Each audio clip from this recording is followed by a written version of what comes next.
o grande castigo que está para vir, pronunciado por mais 3 santos. É o que nós conversaremos hoje, conforme pedido nos comentários e na continuação dessas várias profecias que nos falam desse tempo. Profecias dignas de crédito, analisadas pela autoridade eclesiástica.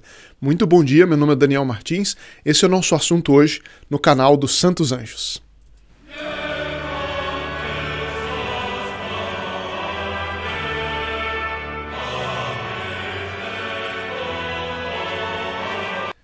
Pois é uma semana importantíssima que nos prepara para a Semana Santa.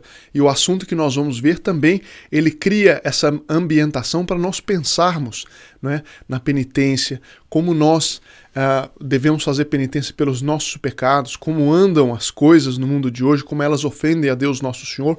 São todos pensamentos sérios, mas importantes para nos levarem a penitência, a conversão, a oração, mas também a confiança em Nossa Senhora, a confiança no Sagrado Coração de Jesus, nos santos anjos, de que, passado esse período de provação, período de castigo, vem também, e está também pronunciado em várias profecias, o triunfo da Santa Igreja.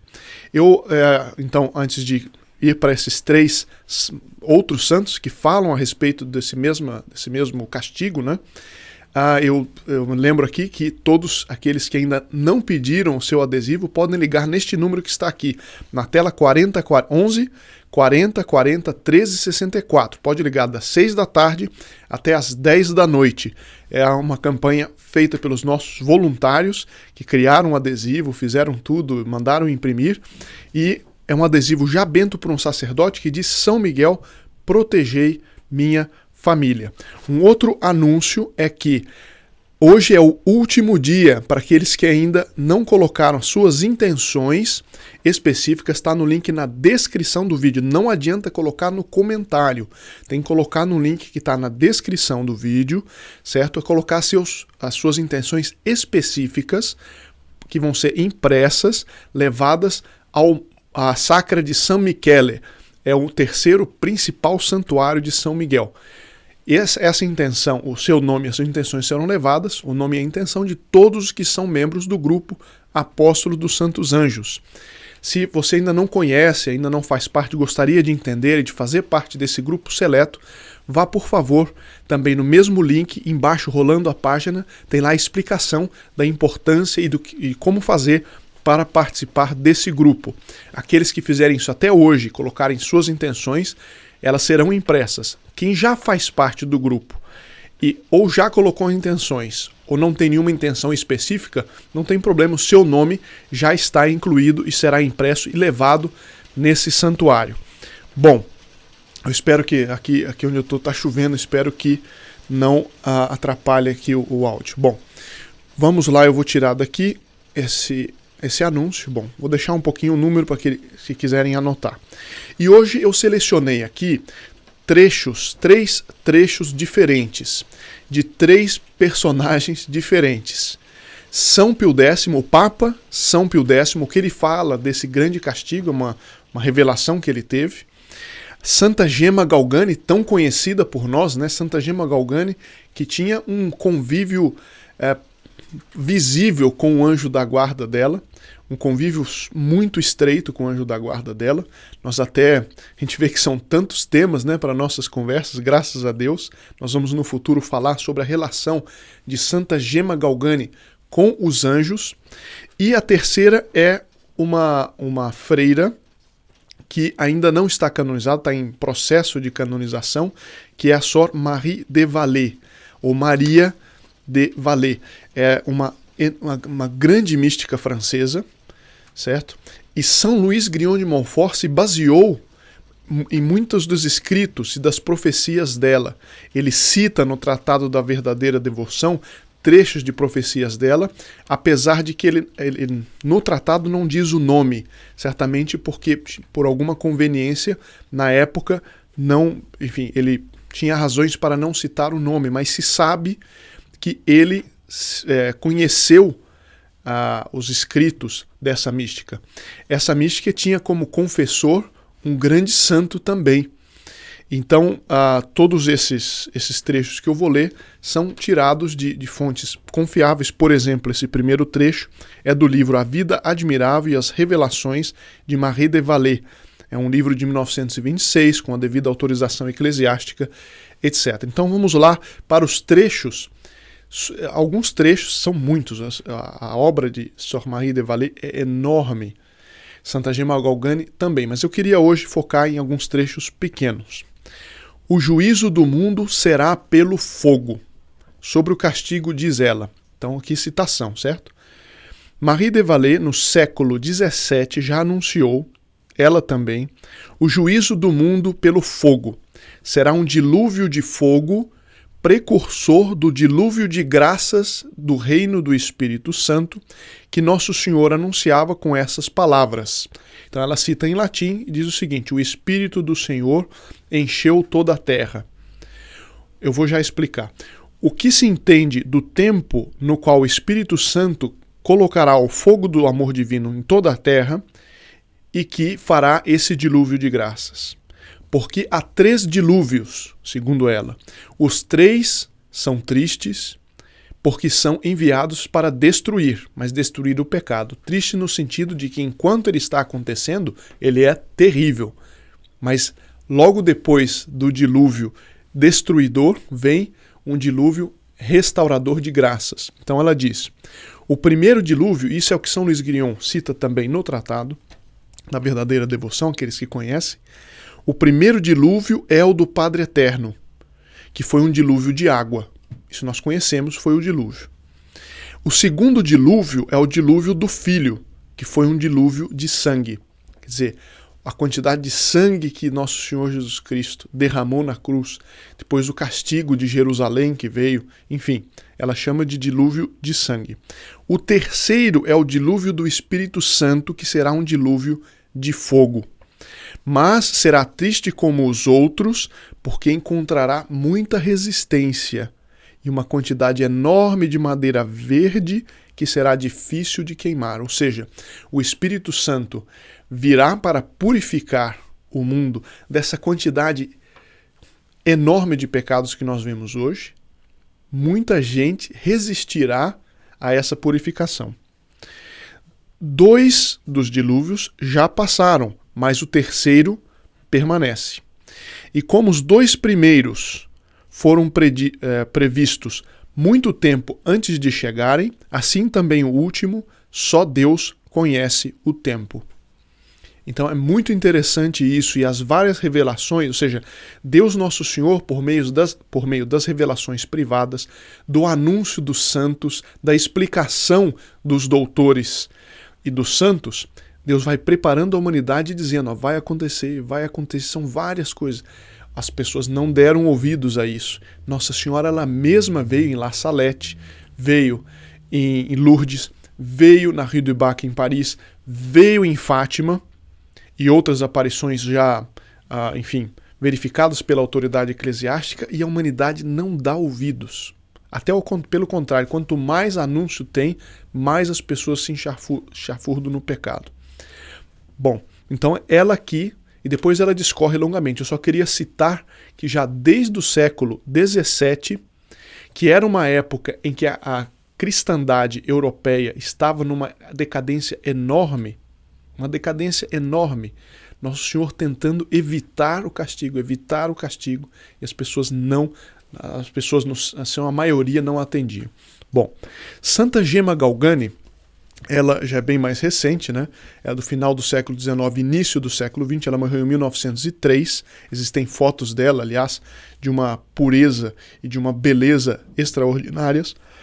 Diz o seguinte, ela dizia, são necessárias vítimas para impedir o grande castigo que nos ameaça.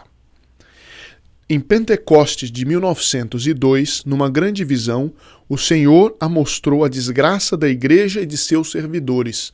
Façam as aplicações. Né? Ele já tinha dito em outubro de 1901, aspas, minha filha, que ingratidão e que malícia há no mundo.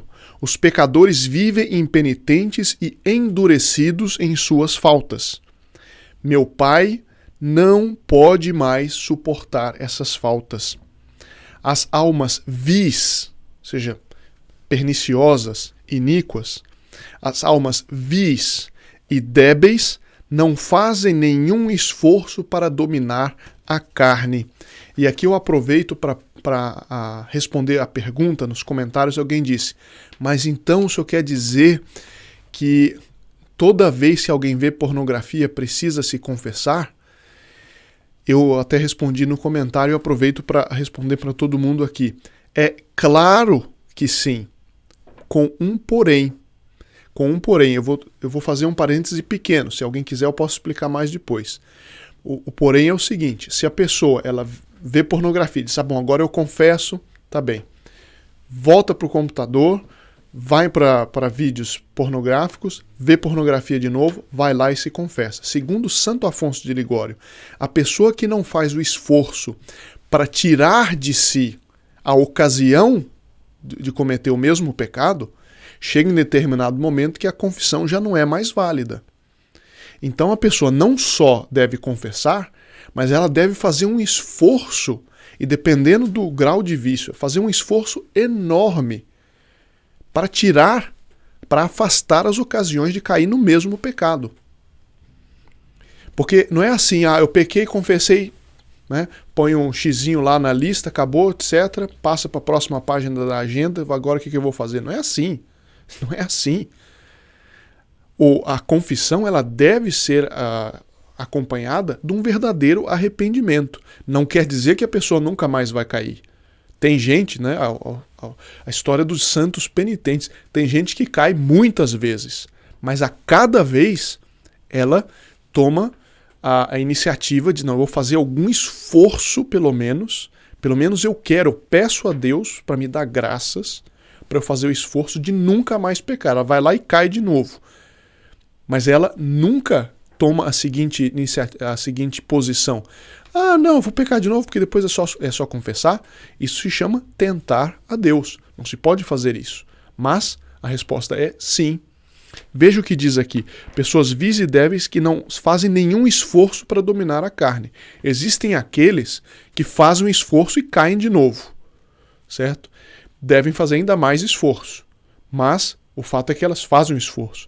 Agora, tem muita gente, segundo diz Deus Nosso Senhor, para Santa Gema Galgani, as almas vis e débeis não fazem nenhum esforço para dominar a carne. As almas afligidas se desconcertam e desesperam. Veja que interessante.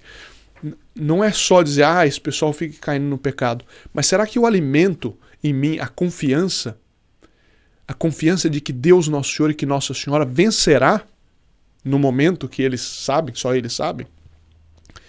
Não posso desesperar.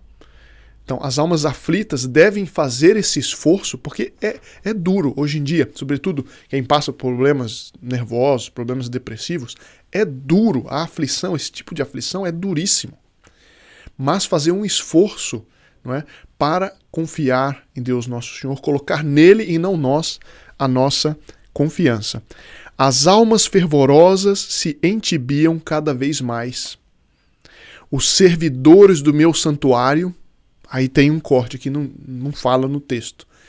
Não dá para saber se ela ficou com receio de anotar, de tal maneira era a aflição, por assim dizer, mostrada por Nosso Senhor ao falar para ela. As almas fervorosas se entibiam e os servidores do meu santuário, reticências. A indiferença cresce dia a dia e ninguém se corrige. É claro que aqui é uma generalização. Existem alguns que se corrigem, mas na massa da humanidade são muito poucos. Em maio do mesmo ano, Gema foi absorta num êxtase, e o Senhor lhe disse: eu tenho necessidade de uma grande expiação, sobretudo pelos pecados e sacrilégios com os quais me ultrajam os ministros do meu santuário. Isso é terrível. Nós falamos isso com dor no coração, mas basta olhar nos comentários, alguns estão falando, por exemplo, da campanha da fraternidade desse ano. Eu não vou nem comentar, certo? Não precisa. Aqui está o comentário, né? Os pecados e sacrilégios com os quais me ultrajam os ministros do meu santuário. Não eram os anjos, se não fossem os anjos que rodeiam o meu altar, eu já os teria aniquilado há muito. É uma maneira de Nosso Senhor dizer que de tal maneira ele se enfurece com aqueles que são ministros do santuário, escolheram servir a Deus, tinham a vocação de servir a Deus e viraram a casaca, não é? Ou seja, viraram do exército de Satanás e fazem o trabalho de Satanás dentro da igreja. Alguém vai dizer, você está exagerando. Bom, se eu dissesse isso há 20 anos, há 30 anos, também não sei, mas enfim. Mas hoje em dia está aos olhos de todo mundo. Graças a Deus não são todos, mas tem muitos que se pode aplicar essa palavra. Devemos rezar por eles, para a conversão deles, é claro, para que isso cesse. Mas não deixa de ser verdade que a indignação de Deus Nosso Senhor se lança contra eles. Nossa Senhora em La Salette falou ainda com palavras bem mais fortes do que isso, né? Em Akita, né, Nossa Senhora também disse algo a esse respeito. Então ela se ofereceu como vítima por causa dos pecados dos ministros do meu santuário, segundo diz Nosso Senhor. Então Santa Gema ela se ofereceu como vítima disso e ela morreu no Sábado Santo de 1903.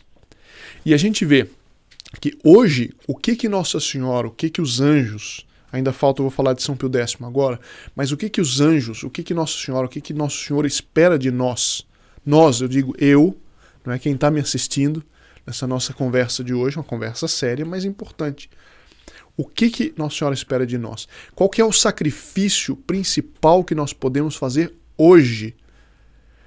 É nós, em primeiro lugar, termos devoção e união com Nossa Senhora, com os santos anjos, mas é nós não irmos na onda desse mundo, desses erros. Não é? Cada um da maneira que pode, que é conveniente, mas dizermos não irmos na onda de aceitar todas essas novas modas, essas novas ideologias, essas novas coisas, que tem cara de novas, mas são bem velhas, né? Bom, São Pio X, todo mal depende de nós sacerdotes. Se não fosse São Pio X, eu não teria a ousadia de dizer. É o próprio São Pio X, Papa São Pio X, que diz. Ele diz o seguinte: enquanto estava numa audiência, entrou numa sonolência misteriosa, ou seja, ele estava como Papa, dando uma audiência, de repente ele teve uma sonolência misteriosa, que não era comum nele. Quando ele voltou a si, exclamou, aspas, isso que vejo é horroroso. Serei eu? Será um de meus sucessores?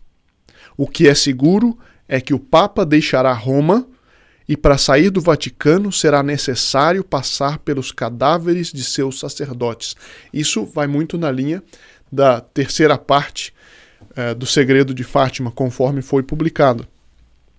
A mesma imagem está lá e está em várias outras profecias. Não quer dizer que o Papa deixará Roma para sempre, não é isso. Mas em determinado momento, segundo essa profecia, o Papa sairá de Roma, mas para sair do Vaticano será necessário passar sobre os cadáveres de seus sacerdotes. E o Papa depois comentou ao cônego Tellier de Poncheville. São Pio X disse a ele, todo o mal de hoje depende de nós sacerdotes. Em que sentido? Mas o senhor está usando o canal para falar mal dos padres? Eu falei, não é isso. Porque dos bons padres a gente deve falar bem. Mas daqueles que usam sua qualidade de sacerdotes para fazer o contrário, né, respeitosamente, a gente deve denunciar. Mas quem está falando não sou eu. É São Pio X para um outro sacerdote, para um cônego. Ele diz o seguinte, todo mal depende de nós sacerdotes. Se todos estivessem inflamados de um zelo de amor, logo a terra inteira seria católica. E isso eu posso atestar pela experiência que a gente tem. A gente vai no interior do Brasil, já visitei o Brasil de cima a baixo, o norte um pouco menos, mas todas as outras regiões eu visitei muito em campanhas, em caravanas, de cidade em cidade, durante muitos anos. E a gente vê isso. Se a grande parte do clero hoje, certo? Se decidisse agora ser fiel, O Brasil seria uma nação catolicíssima agora, se voltassem aquelas as procissões de antigamente, se tivessem as cruzadas reparadoras do Santo Rosário. Ah, meu Deus do céu, eu falo pelo Brasil e ouço isso de vários outros países também. Hoje existe muita receptividade quando existe a mensagem. Hoje as pessoas estão órfãs, certo? E quando elas ouvem a verdade, muita gente tem aceitado com mais facilidade do que há 20 anos atrás, por exemplo. Muito mais facilidade. Agora, onde estão os pastores do rebanho? Meu Deus, dai-nos pastores, sacerdotes, né, mas dando a imagem do rebanho, pastores bons para o rebanho, para a Santa Igreja. Né? Devemos rezar por isso, oferecer sacrifícios por isso, e é o que nos ensina São Pio X. E ele fala de um grande castigo tão grande que em Roma o Papa sairá pisando sobre cadáveres de sacerdotes. Ah, está nos assustando? Não, São Pio X, dá a culpa, coloca a culpa nele, certo? Mas então, deixe nos comentários se vocês gostariam que continuassem com o assunto, se vocês têm alguma sugestão, e aqueles que tiverem alguma sugestão, coloquem nos comentários. Não esqueça de ligar pedindo o adesivo, aqueles que não pediram, e colocar suas intenções para nós levarmos, os nossos amigos lá na Itália, levarem as suas intenções para a Sacra di San Michele, um santuário magnífico, construído por inspiração, por ordem de São Miguel, a um santo, São Giovanni Vincenzo. Está bem? Então, nos vemos amanhã e fico aguardando os comentários. Até amanhã, se Deus quiser.